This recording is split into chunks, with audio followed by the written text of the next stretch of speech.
बेटा देखो, आपके पास एक एक्सप्रेशन है पेज नंबर 184 के ऊपर इस तरह का एक ग्राफिकल चार्ट आपके पास बना है और यहाँ पर आपके पास बताया ये जा रहा है कि भाई एक एक्सपेरिमेंट है, जिस एक्सपेरिमेंट के दौरान हमारे पास दो रिएक्टेंट है, रिएक्टेंट ए बी, और इसको मिलाने से बन रहा है प्रोडक्ट ए बी।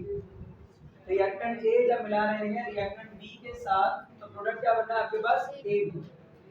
और तीन एक्सपेरिमेंट्स किए गए। पहला एक्सपेरिमेंट जो है उसमें इनिशियल कंसंट्रेशन ऑफ ए की वैल्यू बी की वैल्यू जब ये रखी गई तो इनिशियल रेट आया 1.25 एक्सपोनेंट -4 मोलर सेकेंड इनवर्स। अगले एक्सपेरिमेंट में कंसंट्रेशन ऑफ ए को डबल कर दिया, कंसंट्रेशन ऑफ बी को कांस्टेंट रखा तो रेट की वैल्यू 2.5 एक्सपोनेंट -4 हो गई। और एक्सपेरिमेंट नंबर 3 में कंसंट्रेशन ऑफ ए को अनचेंज रखा, बी को डबल कर दिया तो रेट की वैल्यू हो गई 5 एक्सपोनेंट -4। आपका क्या कंक्लूजन होगा इस डाटा को देखते हुए, इस रिएक्शन का रेट एक्सप्रेशन क्या होना चाहिए और ऑर्डर ऑफ रिएक्शन क्या होना चाहिए? तो इस तरह के सवालात आपके पास पेपर में आते हैं।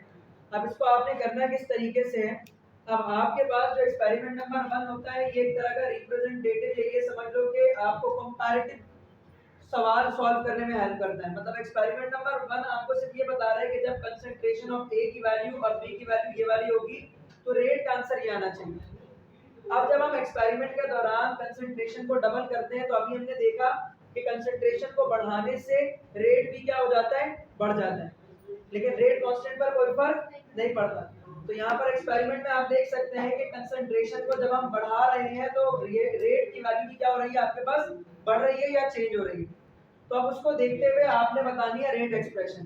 तो पहले हम क्या देखेंगे, देखो एक्सपेरिमेंट नंबर 2 में क्या किया इन्होंने। इन एक्सपेरिमेंट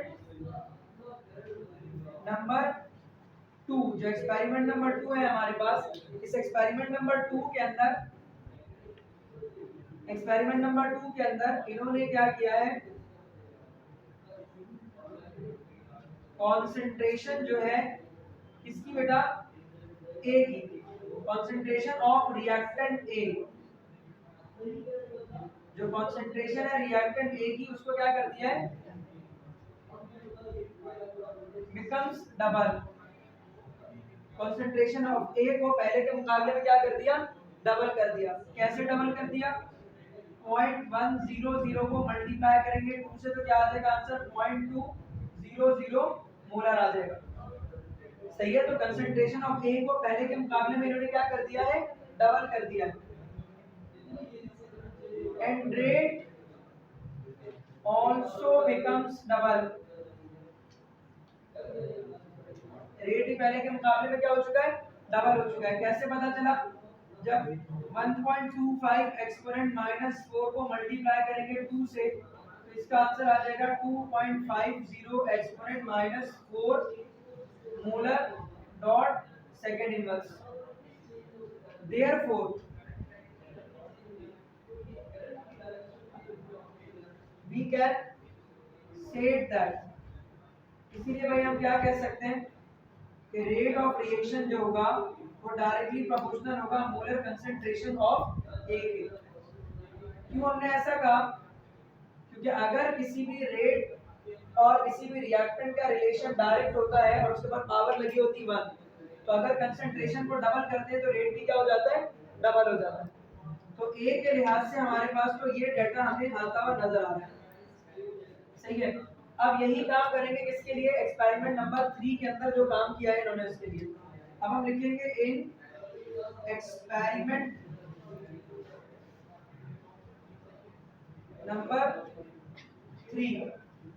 एक्सपेरिमेंट नंबर 3 में क्या किया, एक्सपेरिमेंट नंबर 3 में आपको क्या लग रहा है, एक्सपेरिमेंट 3 में क्या हुआ है, जो कॉन्सेंट्रेशन है,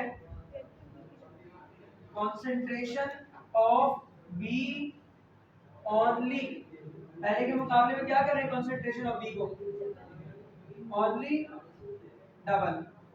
बाकी ए को तो क्या रखा है इन्होंने, कांस्टेंट रखा है। लिखना चाहो तो लिख दो, ना लिखना चाहो तो कोई मसला नहीं। Concentration of B only doubles, लेकिन अगर concentration of B only doubles नहीं लिखोगे तो फिर ए की बात लिखना जरूरी है। हमने जब कह दिया कि बी ओनली डबल्स मतलब दूसरी चीजों को इन्होंने बढ़ाया या घटाया नहीं।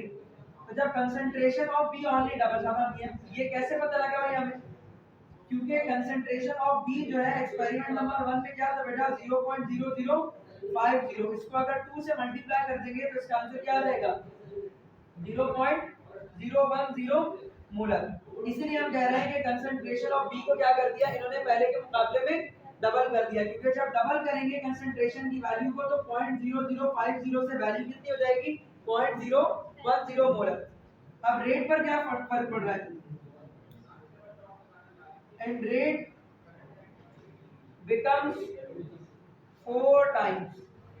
मैं क्या कह रहा हूँ, रेट पहले के मुकाबले में क्या हो रहा है 4 times.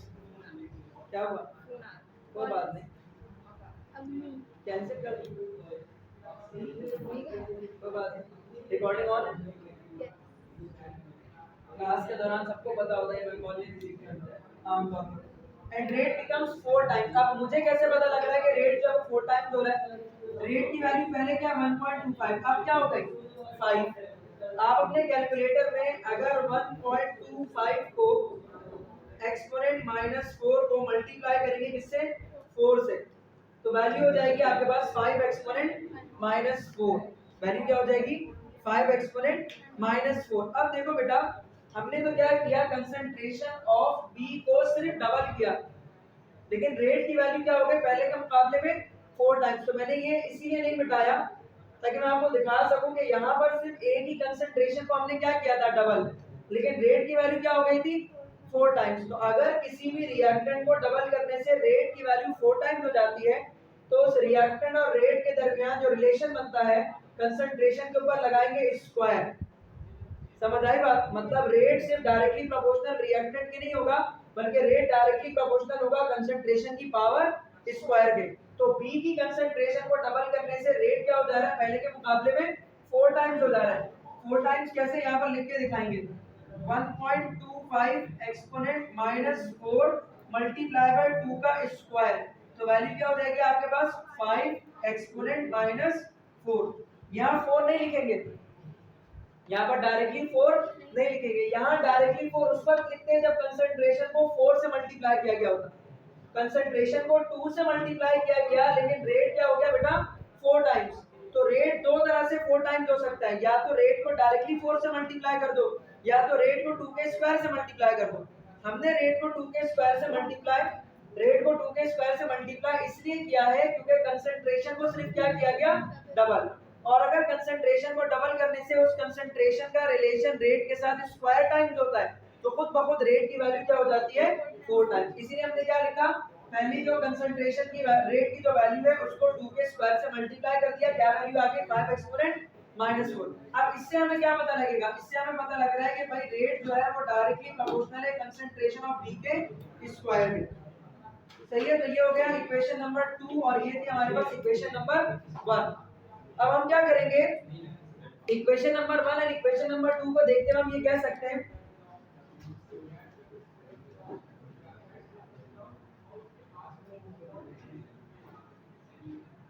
now we can say that, अब हम क्या कह सकते हैं now we can say that from equation 1 and 2, now we can say that from equation 1 and 2, equation 1 और 2 को देखते हुए हम क्या कह सकते हैं भाई इक्वेशन और 1 और 2 को हम देखते हुए ये कह सकते हैं कि रेट डायरेक्टली प्रोपोर्शनल है ए और बी के स्क्वायर के। तो रेट एक्सप्रेशन क्या बनेगी भाई rate equals to rate constant concentration of A और बी के ऊपर स्क्वायर, ये बन गई रेट एक्सप्रेशन। तो हमें कंक्लूजन निकालना था इस डाटा से रेट एक्सप्रेशन का, निकाल लिया। दूसरा क्या निकालना है ऑर्डर ऑफ रिएक्शन, तो ऑर्डर ऑफ रिएक्शन निकालने के लिए कंसंट्रेशन की जो एक्सपोनेंट है उसको सम अप कर देते हैं, तो 1 + 2, तो ऑर्डर ऑफ रिएक्शन क्या आ गया बेटा थर्ड ऑर्डर। तो ये जो रिएक्शन है ये रिएक्शन कौन से ऑर्डर में चल रहा है थर्ड ऑर्डर में। तो जब भी इस तरह का सवाल आएगा आपने पूरे सवाल को इसी तरीके से सॉल्व करना है, सही है।